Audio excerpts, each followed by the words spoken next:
साथियों, अभी आप हाल ही में सोशल मीडिया, समाचार पत्रों में देख और सुन रहे होंगे कि कांग्रेस के 2 विधायक और कांग्रेस का एक राष्ट्रीय सचिव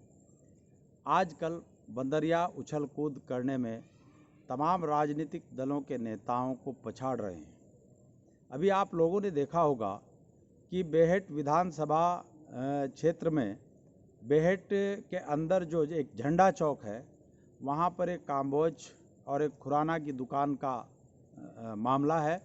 उसके बाहर एक नल था 50-60 साल से। वो नल लोगों की डिमांड पर, जनता की डिमांड पर एक विधि पूर्वक जो तरीका है उसको अपनाकर वहाँ के स्थानीय पुलिस प्रशासन ने संबंधित उच्चाधिकारियों के आदेश के बाद उसको हटाया। सब कुछ शांत चल रहा था, लेकिन एकाएक कांग्रेस का क्षेत्रीय विधायक सक्रिय हो उठा। और सक्रिय क्यों हो उठा, ये मैं आपको बताना चाहूँगा।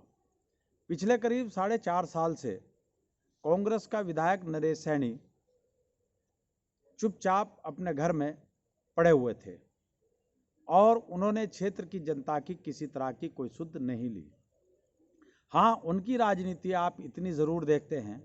कि वो सुबह को सोकर उठते हैं और कलफ का कुर्ता पहनकर अपनी कार में बैठकर और अपने साथ 1-2 सोशल मीडिया पे फ़ोटो शूट करने वाले लोगों को लेकर वो स्थानीय पुलिस लाइन पहुंच जाया करते हैं।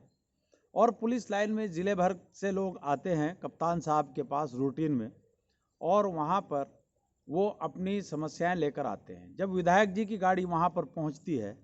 तो बहुत सारे लोग सलाम नमस्ते के लिए पास आ जाते हैं और ख़ुद विधायक जी पहल करके उन लोगों के बीच चले जाते हैं। जब किसी जनप्रतिनिधि को जनता अपने बीच देखती है तो वो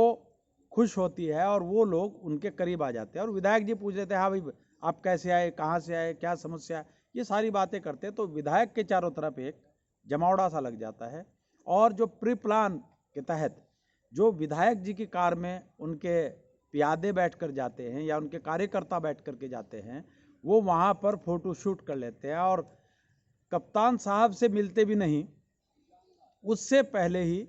उनके कार्यकर्ता अलग अलग आईडी से सोशल साइट पर वो फ़ोटो अपलोड कर देते हैं। बेहट विधायक नरेश सैनी पुलिस लाइन में जनता की समस्याओं का समाधान करते हुए, जन समस्याओं को लेकर कप्तान साहब से मिलते हुए, ऐसी ऐसी बातें लिखकर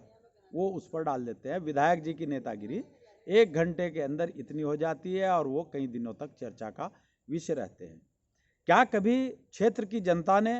विधायक से ये बात पूछी है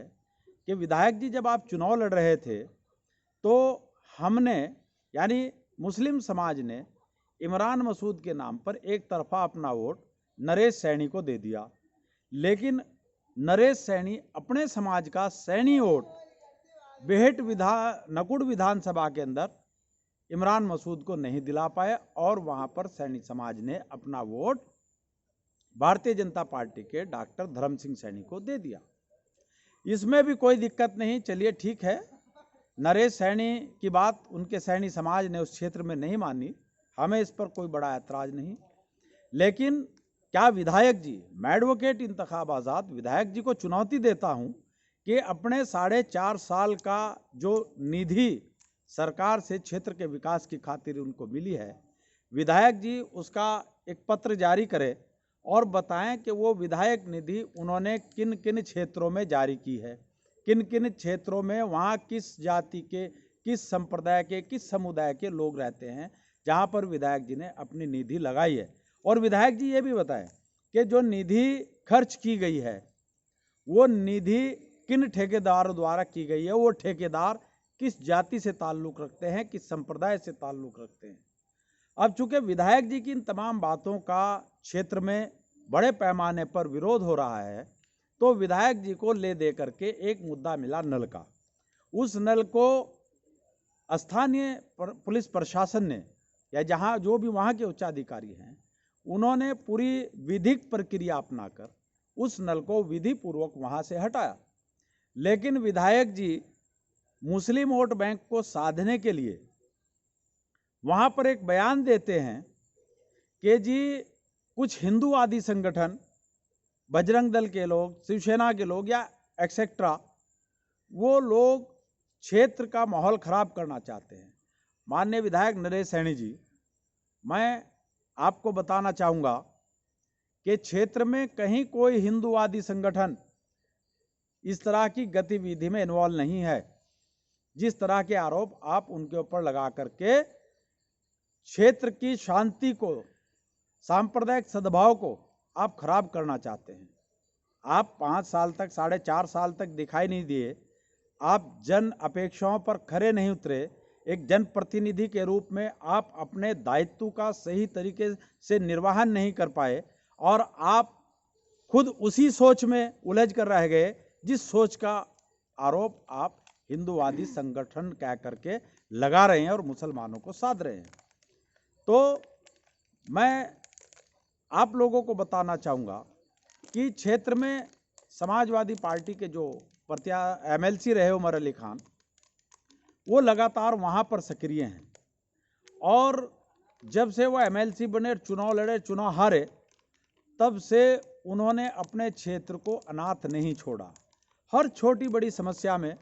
वो वहाँ पर काम कर रहे हैं और इस नल के से मुतालिक मामले में भी उमर अली खान समाजवादी पार्टी का एक प्रतिनिधि मंडल लेकर स्थानीय प्रशासनिक अफसरों से मिले और उनको पूरी वस्तु स्थिति से अवगत कराया। अफसरों ने इस संबंध में आदेश भी जारी कर दिए कि इसकी जांच पड़ताल करा करके अगर ये गलत हटा है तो इसको हम पुनः लगवा देते हैं। जैसे ही इस बात की भनक विधायक नरेश सैनी को लगी तो उन्होंने अपने खिसकते जनाधार को वहीं रोकने के लिए इसका रुख घुमा दिया और वहां पर एक नाटकबाजी शुरू कर दी और प्रचार ये किया जा रहा है कांग्रेस के द्वारा कि कांग्रेस के 2 विधायकों को गिरफ्तार किया गया, जबकि विधायक कोई बिल्ली का बच्चा नहीं है कि पुलिस उसको जाए और अचानक पकड़ करके ला करके हवालात में बंद कर दे। विधायक माननीय सदन के सदस्य हैं, उनको गिरफ्तार करने के लिए, उनकी अरेस्टिंग के लिए बाकायदा एक प्रक्रिया अपनाई जाती है और वो शासन स्तर पर अपनाई जाती है। हाँ, विधायक जी क्योंकि कोविड-19 की गाइडलाइन का उल्लंघन कर रहे थे, भीड़ जमा कर रही थी, प्रशासन ने इस चीज़ को देखते हुए कि कोई कोरोना विस्फोट ना हो जाए, उन्होंने उनको हिरासत में लिया, गिरफ्तार नहीं किया, उनको हिरासत में लिया और ला करके पुलिस लाइन लाए और फिर इस हिरासत पर राजनीति करने के लिए कांग्रेस के अभी हाल ही में नियुक्त राष्ट्रीय सचिव इमरान मसूद भी वहाँ पहुँचा और इमरान मसूद ने इसका रुख जो है दूसरी तरफ घुमा दिया। तो इसलिए मैं एडवोकेट इंतखाब आज़ाद तमाम क्षेत्र की जनता से आह्वान करता हूं कि नरेश सैनी से 4.5 साल का हिसाब लें और जो नाटकबाजी वो कर रहे हैं, जो हिंदू मुस्लिम की बात करके वो क्षेत्र की जनता के बीच नफरत की राजनीति करना चाहते हैं, उससे सतर्क रहें, उससे सावधान रहें। क्योंकि यदि नरेश सैनी तो अपने हिंदू मुस्लिम की राजनीति करके मुसलमानों को भाजपा का खौफ दिखाकर वोट हड़प सकता है, लेकिन इसमें मुसलमान और हिंदू को सिवाय नफरत के कुछ नहीं मिलेगा। इसलिए आप भाईचारे से रहें, प्यार और सांप्रदायिक सद्भाव के साथ जैसे पहले से रहते चले आ रहे हैं, एक दूसरे के सुख दुख में खड़े हैं, इसी तरीके से रहें। नरेश सैनी के बहकावे में ना आए, बल्कि कानून का पालन करते हुए नरेश सैनी से उनके 4 साल का रिकॉर्ड मांगे, आरटीआई के जरिए मांगे और फिर ये देखें कि इन्होंने अपना पैसा किन क्षेत्रों में खर्च किया है, कि कहीं मुसलमान को लेकर इनके घड़ियालों आंसू तो नहीं। ये भी चेक करें कि नरेश सैनी का जो निधि खर्च हुई है वो किन किन ठेकेदारों ने की है और किस जाति के ठेकेदार हैं, उन सब चीज़ों का हिसाब ले। और मैं विधायक जी से भी निवेदन करूंगा कि आप जनता को गुमराह न करें, अपनी नाकामियों पर, अपनी विफलताओं पर, एक जनप्रतिनिधि के रूप में अपने फेलियर पर आप हिंदू मुस्लिम का रंग देकर समाज के अंदर नफरत घोलने का काम विधायक जी ना करें। क्योंकि हम देख रहे हैं, क्योंकि जैसे जैसे वहाँ उमर अली खान की या समाजवादी पार्टी की लोकप्रियता का पैमाना बढ़ता जा रहा है, विधायक जी बौखला रहे हैं और वो इस तरह की हिंदू मुस्लिम की बात करके ध्रुवीकरण करना चाहते हैं ताकि लोग भाजपा से डर के फिर से वोट दे दें। साथियों, आपने मेरी बात को ध्यानपूर्वक सुना, उसके लिए आपका बहुत बहुत धन्यवाद। जय संविधान, जय भारत, खुदा हाफिज।